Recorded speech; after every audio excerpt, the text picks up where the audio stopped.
에듀윌 수험생 여러분 안녕하세요.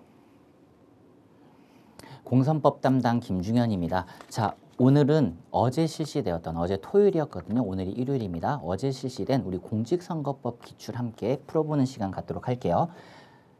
자, 일단 난이도부터 제가 총평을 드렸는데요. 난이도부터 일단 살펴보자면 난이도는 상입니다. 상.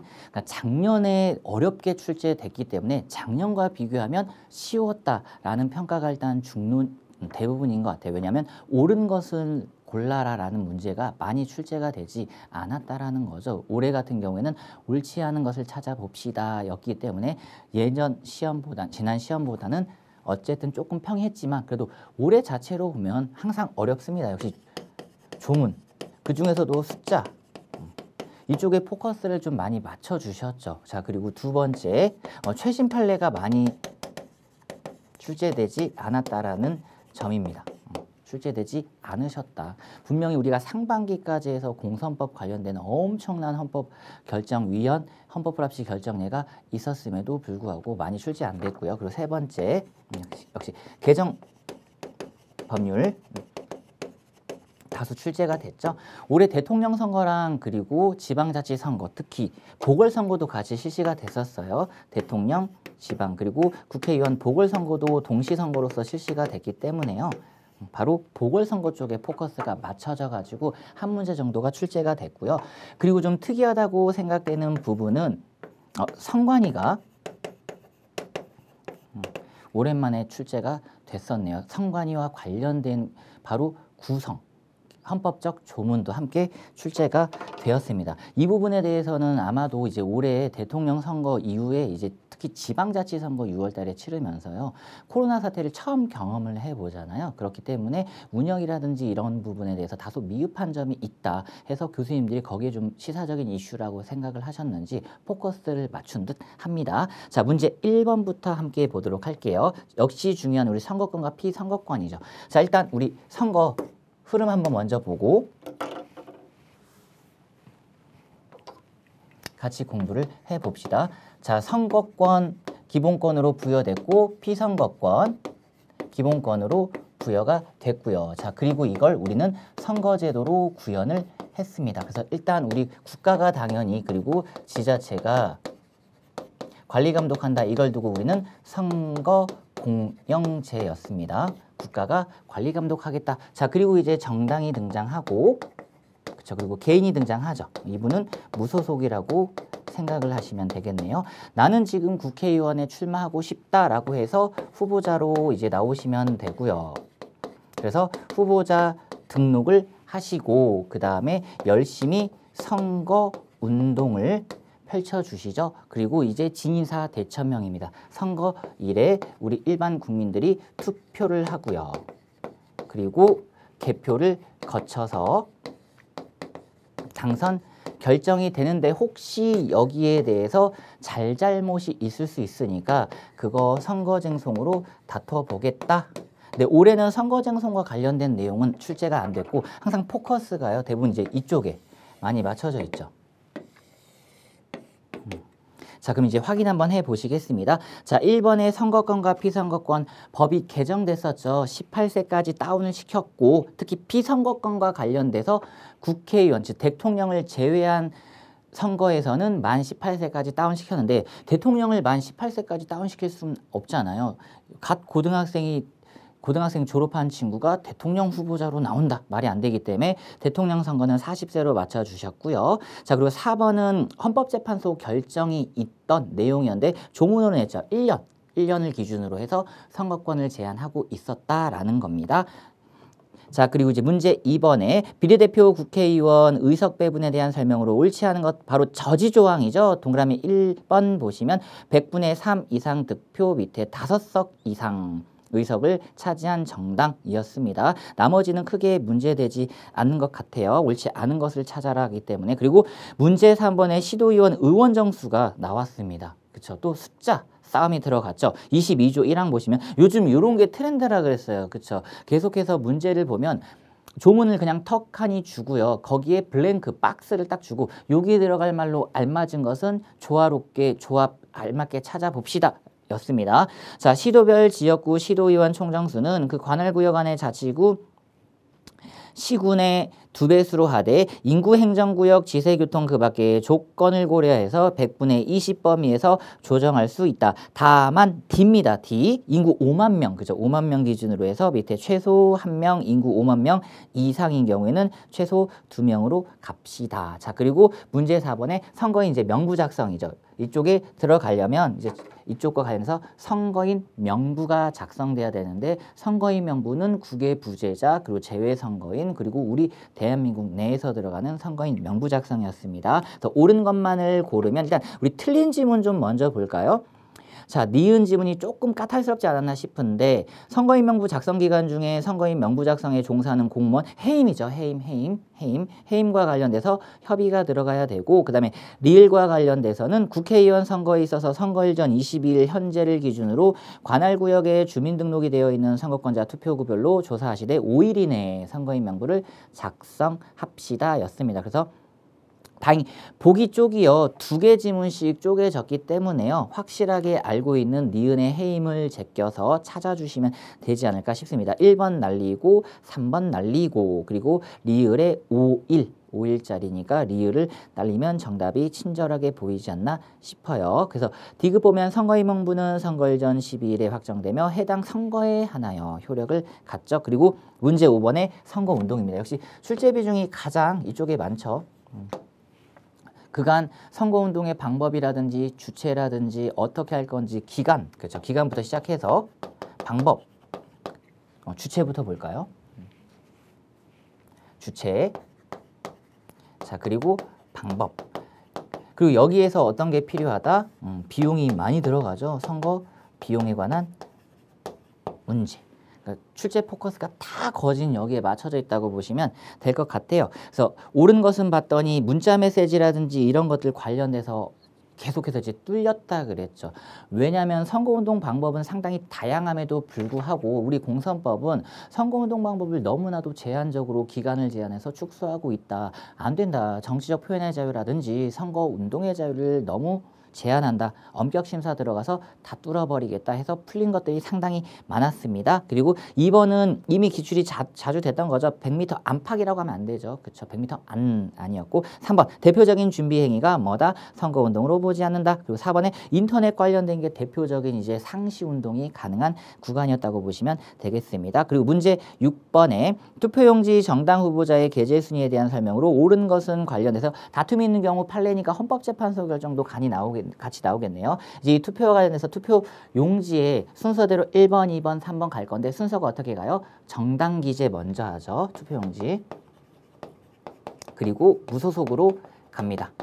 그러니까 여기서 먼저 쪼개는 거죠. 교섭단체를 구성한 정당이라든지 정당 아닌 정당이라든지 많은 의원 수를 확보한 정당이라든지 해서 보시면 그래서 1번은 정당 먼저 가고 무소속을 가기 때문에 틀렸다라는 거고요. 자, 그 다음에 옳은 것은 문제 3번입니다. 지역구, 자치구, 시군의원 선거에서 정당이 같은 선거구에 2명 이상의 후보자를 추천한 경우 그 정당이 추천한 후보자 사이의 투표용지 게재 순위는 해당 정당이 선한 순위 원칙에 따르되 정당이 결정하지 아니한 경우에는 추첨으로 들어가시고요. 자, 그다음에 문제 4번에 이것도 헌법재판소 결정을 우리가 살펴봤던 내용이죠. 가나다 순으로 들어가는 것 헌법 평등권을 침해하지 않는다. 이게 우리 일반 국민들에게 당연히 받아들여지는 거죠. 가나다라 마바사로 가기 때문에 가나다.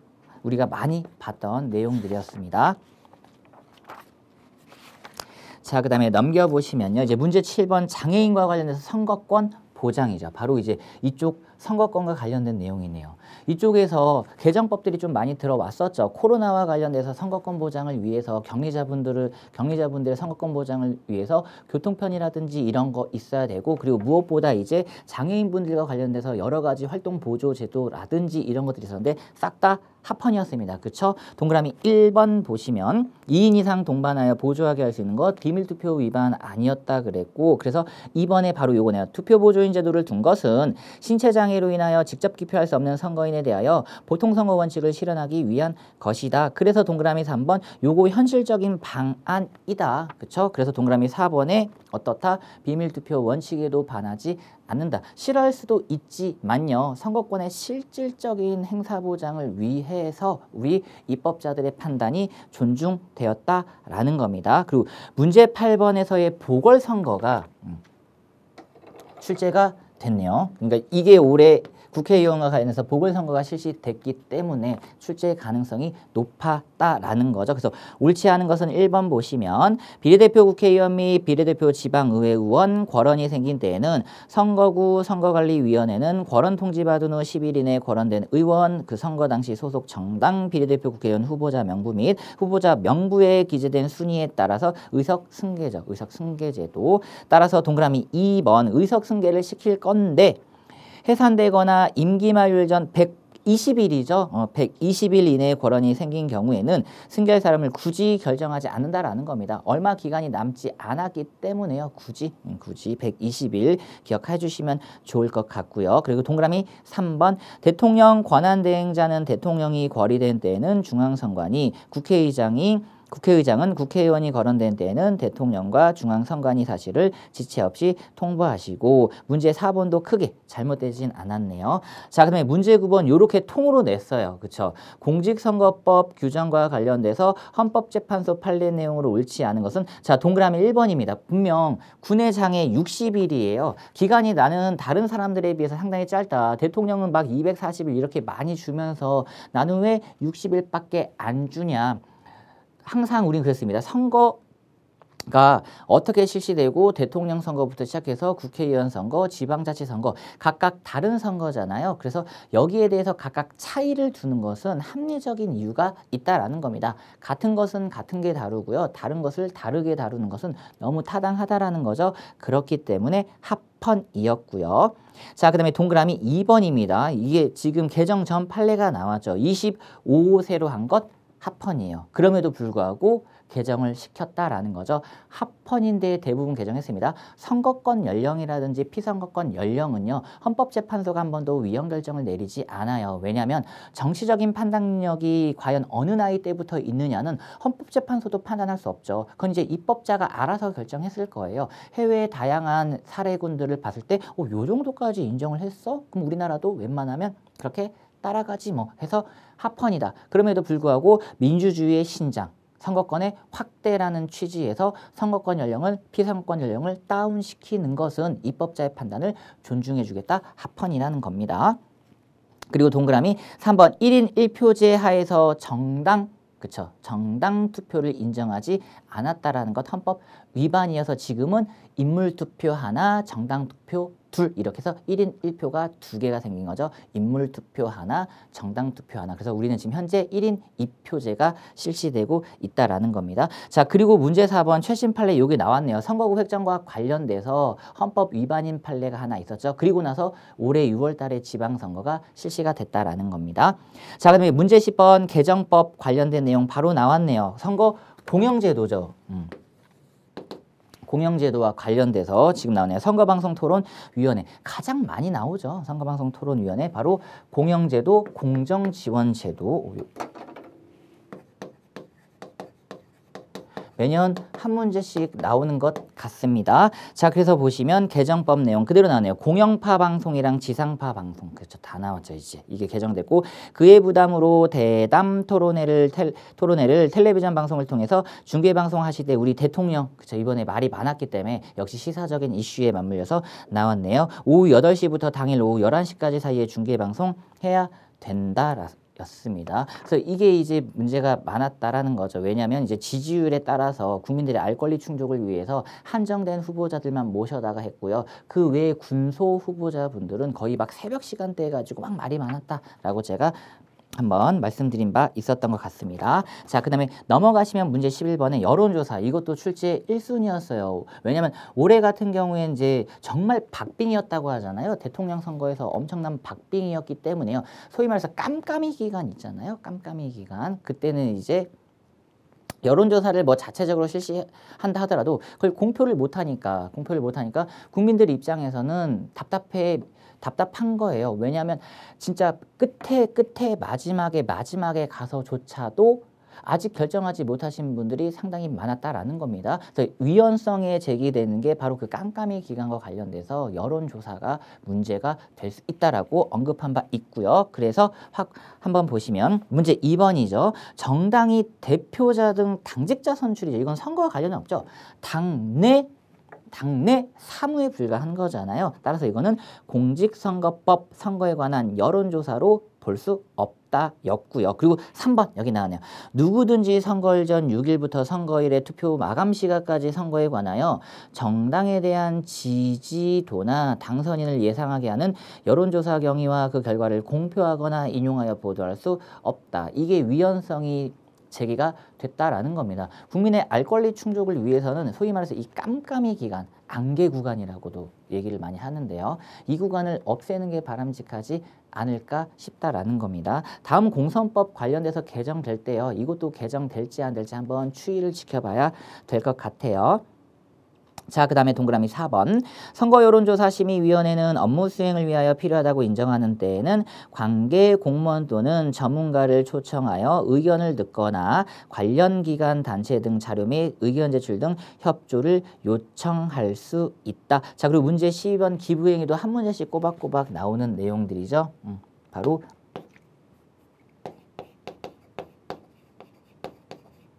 이쪽과 이제 관련된 내용입니다. 한번 볼까요? 기부행위에 해당하는 것 보세요. 동그라미 1번. 정당이 소속 국회의원에게 정치자금을 지원하는 행위는 당연히 아니죠. 이것도 당내 사무로 볼 수 있다는 겁니다. 2번도 마찬가지죠. 당의 당부 운영 경비 지원하는 거고요. 3번도 마찬가지죠. 당비. 근데 4번.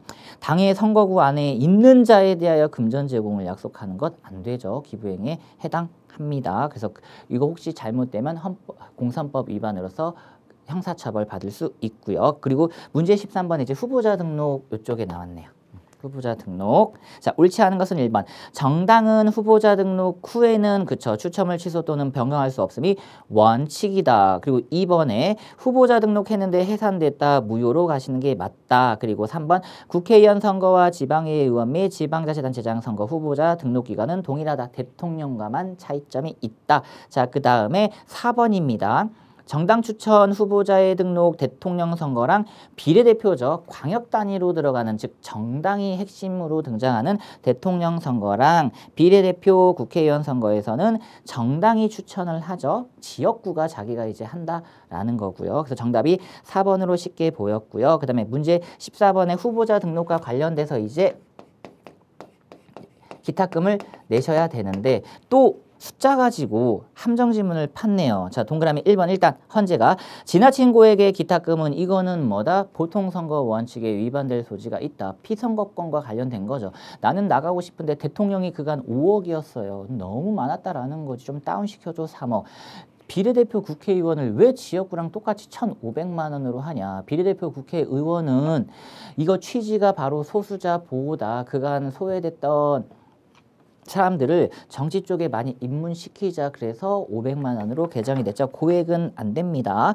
자, 근데 이제 문제 2번 가볼까요? 후보자 등록을 신청한 자가 선거일 현재 29세가 밑에 100분의 50이죠. 29세가 100분의 50이고 39세는 100분의 70이죠. 100분의 70. 그러니까 나이대별로 금액을 또 달리 정하는 것도 당연히 타당하죠. 왜냐면 소득이 젊으신 분들이 조금 덜 할 거예요. 그리고 어느 정도 이제 나이가 있으셔서 40으로 육박하신 분들은 어느 정도 좀 소득이 있다라는 거죠. 그런 느낌으로 접근해 주시면 좋을 것 같고요. 그 다음에 3번에 정당 소속 입후보자와 무소속 입후보자 사이에 기탁금 액수를 차등화하는 것은 평등선거 원칙이 위반되었죠. 그래서 지금은 똑같습니다. 그렇죠? 예전에는 무소속 후보자들에게 더 많이 걷었단 말이에요. 왜냐하면 정당 파워가 아닌 무소속으로 들어오다 보니까 더 많이 걷었는데 그러면 안 된다 그랬고, 자, 그리고 4번은 1번과 관련된 거죠. 고액은 헌법 위반인데 다만 4번에 적정선은 만들어야 된다. 근데 그 기탁금이란 게 대부분 이제 보증금 같은 제도였단 말이에요. 물론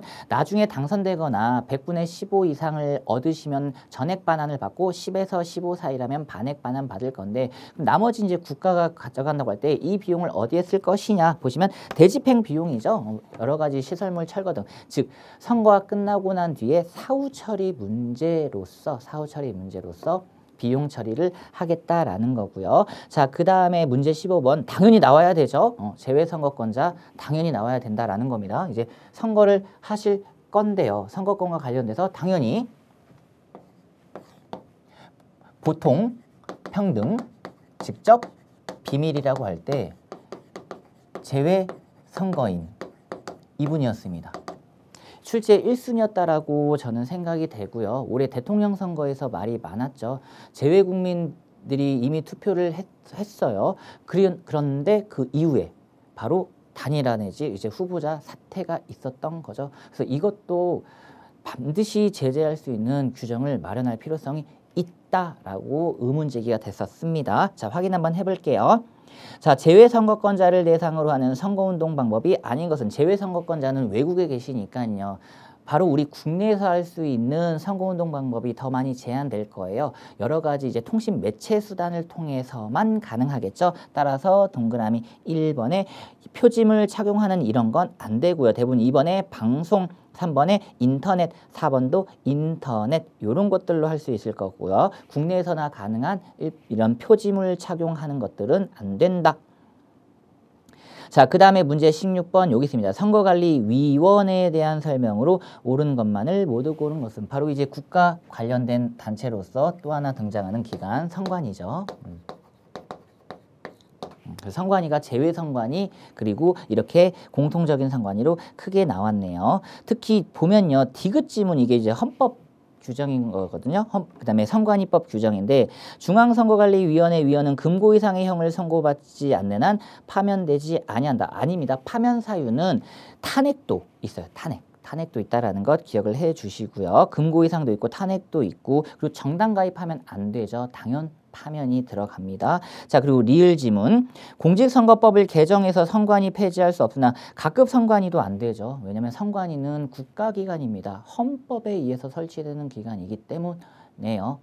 헌법 개정 없이는 폐지 불가입니다. 이 부분 조심하셔야 된다라는 점. 왜냐하면 이건 제가 추가적으로 말씀드리면요, 선관위는요 헌법기관으로서 권한쟁의 심판의 당사자예요. 그래서 선관위의 권한을 흔든다, 권한을 침해한다, 그러면 바로 그냥 헌법재판소에 달려가서 지금 다른 국가기관이 우리 선관위의 핵심적 권한을 침해하고 있어요 라고 권한쟁의 심판을 할 수 있다라는 거죠. 그래서 이 부분 디귿과 리을이 문제를 위한 문제였고, 이 부분이 조금 난이도가 저는 있지 않았을까라는 생각을 한번 해봅니다. 자, 그리고 또 거의 매년 한 번씩 출제되는 문제 17번은 이제 정당 활동이죠. 이 부분. 정당. 일단 정당은 국가기관이 아닌 이분들은 사적 단체예요. 다만 이제 여기서 공적 지위, 공적 활동을 한다라는 거죠. 선거와 관련돼서는 공적 활동을 한단 말이에요. 그렇기 때문에 양날의 검 같은 겁니다. 어느 정도 특혜가 부여되지만요, 그런 만큼 규제도 받는다라는 거죠. 이 두 가지 입장을 생각해 주시면서 옳지 않은 것은 1번 봅니다. 정당의 중앙당은 정강정책 홍보나 선거에 관한 의견 수집을 위한 일간신문 등 광고를 임기 만료에 의한 선거일 전 90일부터 선거기간 개시일 전일까지 총 70회 이내 할 수 있으시고, 그 다음에 2번도 정책물 한 종, 그리고 그 수량은 후보자를 추천한 선거구 소속 당원의 상당한 수를 넘지 못하고요. 그리고 3번 당원협의회는 선거일 전 30일부터 선거일까지 선거가 실시 중인 선거구 아니나 선거구민 당원 대상으로 하실 순 없지만 당무에 관한 연락 지시를 위해 일시적으로 이루어지는 당원 간 면접은 가능하다. 그리고 문제 4번이 또 함정 지문이네요. 두 번째 줄에 있죠. 집회일을 전후하여 안 되죠. 집회일까지라고 공선법에 규정되어 있죠. 그래서 문제 17번도 조금 어려웠을 거라고 생각이 되지만 그래도 항상 바꿔내는 포인트, 집회일까지 전후 이런 내용이 틀렸네요. 자, 그 다음에 문제 18번 투표 역시 꼬박꼬박 나오는 문제입니다. 이제 투표를 어떻게 진행할 건지 투표 관리와 투표 관리인, 투표 관리제도 이런 게 시험에 자주 출제되죠. 그래서 1번 보시면 7시 30분 개정법 드디어 나왔네요. 코로나. 그리고 문제 2번입니다. 근데 투표 개시 시각까지 투표 참관인이 참석을 못 하셨어요. 그래도 투표 참관인을 둬야 되는데 바로 처음으로 오신 우리 선거인 분이죠. 최초 투표 선거인 참관하게 하시면 되겠다라는 겁니다. 그리고 3번의 사전투표, 거소투표, 선상투표는 오후 6시까지 돼 보궐선거는 8시까지 기억하시면 될 것 같고요. 자, 그 다음에 문제 19번 공직선거법 후보자 토론회에서 후보자의 발언에 대한 설명입니다.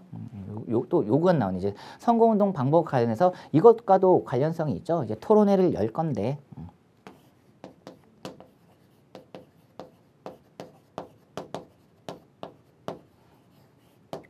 관련돼서 지금 공정지원제도 하나 나왔고 후보자 토론회 발언과 관련돼서요. 그쵸? 그리고 판례도 함께 또 출제를 했네요. 1번 보시면 후보자 토론회는 선거의 공정과 후보자 간 균형을 위하여 토론회 형식이 엄격하게 규제되어 있지 않죠. 거의 자율 토론이죠. 자율 토론. 왜냐하면 결국은 자기 자신을 국민들에게 어필한단 말이에요. 근데 형식이라든지 이런 게 너무 엄격하게 규제되어 있다면 똑같아요. 후보자 입장에서 다양하게 발언할 수 있는 그런 표현의 자유라든지 아니면 국민들의 알 권리가 제약된다라는 거죠. 따라서 형식적으로 엄격하게 규제되지 않고요. 오히려 자유로운 의사보장이 되어야 한다라는 겁니다.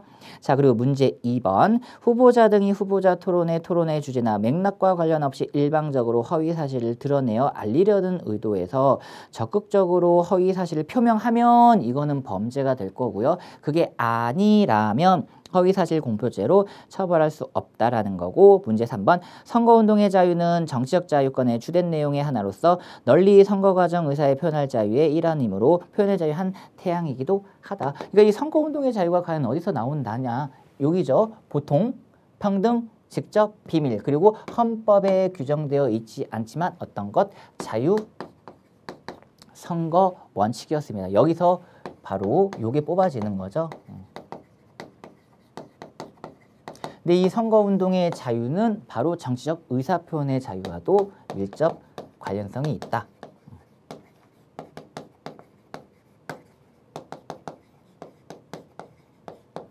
그래서 이 구간에 대해서 올해 상반기 헌법재판소 판례가 상당히 많이 나왔는데 그 선거운동 방법 관련된 헌재 판례가 안 나와서 조금 아쉽죠.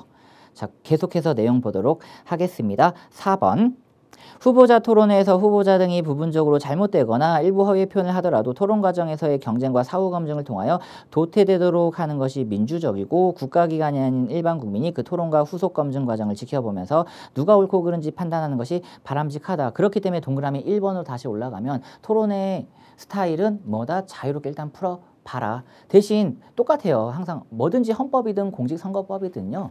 자유를 주는 만큼 그에 뒤따르는 책임이라는 겁니다. 그러니까 자유롭게 토론해 대신 허위사실 난리 난다에 너 범죄로 처벌될 수 있다 조심하자라는 겁니다. 그리고 그 판단을 결국 누구에게 맡긴다? 최종적인 판단은 국민주권주의에 따라서 국민에게 맡긴다라는 겁니다. 다만 이제 사후검증 시스템을 조금 더 구체적으로 확보를 하자. 왜냐면 일반 국민들에게 전적으로 지금 맡겨두는 것도 조금은 문제가 있으니까 국민들에게 맡기기 전에 국민들에게 그 판단인자를 제공하는 사후검증 시스템을 도입을 한번 해보자 이런 논의가 이제 있다라는 거죠. 그리고 이제 문제 20번에 제외선관위가 나왔네요.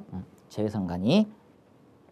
자, 옳지 않은 것은 동그라미 3번으로 바로 갑니다. 새로이 구성된 제외선거관리위원회 최초의 회의 소집에 관하여는 공관회장이 직무를 대행하는 거죠. 공관회장. 즉 뒤에 공관회장이 추천한 공관원 위원장이 아니라 공관회장이 직접 직무 대행을 합니다. 자, 그 다음에 문제 21번 선거구 획정이죠. 이제 국가가 지자체가 선거를 들어가려면 선거구를 획정해야 되는데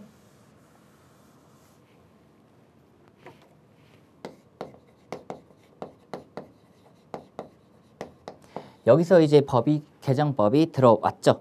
크게 문제 안 되는데 동그라미 4번입니다. 이게 헌법 개정 관련해서 헌법 불합치 결정이 떨어졌던 내용이었죠. 그래서 우리가 앞에서 봤던 그 헌불 결정된 것 어땠어요? 헌법에서 헌불 결정이 떨어져서 법을 바꿔서 올해 6월 달에 지방자치법이 실시됐다 이랬습니다. 바로 첫 번째 줄, 자치구 시군의원 지역구는 하나의 시도의원 지역구 내에서 획정하여야 한다. 끝. 그죠? 후단에 하나의 어쩌고 저쩌고 이 부분이 폐기됐습니다. 이 부분이 삭제됐죠. 그래서 전단으로 획정하여야 한다. 끝이었습니다. 헌불 결정이 이제 반영이 된 거죠. 자, 그 다음에 이제 문제 22번 선거 비용입니다. 그죠? 안 나오면 섭섭하죠, 이 부분.